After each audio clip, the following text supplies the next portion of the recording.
Nyoke Mabunu, lawyer speaks. Azvipere mushe.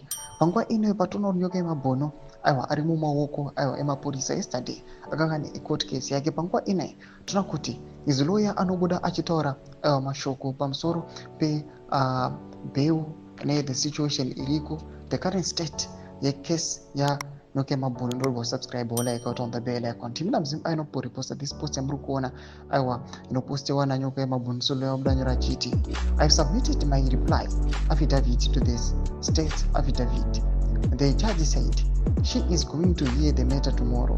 Bail is not going to be tomorrow. There is still going to be an exchange of documents. That magistrate will have to decide on that afterwards.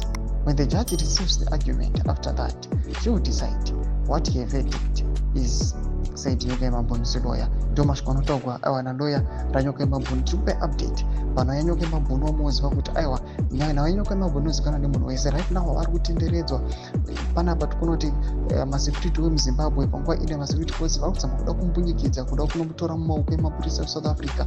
Zvitiko zviri kuitika zviri kusaraunda issue yaNyoke Mabunu. Anoonekwa kunzi is a lieutenant waBombshell Geza. Vari kukola for the immediate resignation yemutungamiri wenyika. Panguva ine patiri kuona kuti anyone atiri kuona kuti anongoonekwa achienda against mutungamiri wenyika na Vision 2030. We have seen those guys vakanyora mapetitions ku the ZDF inonga vanyora ku United Nations nekuSADC.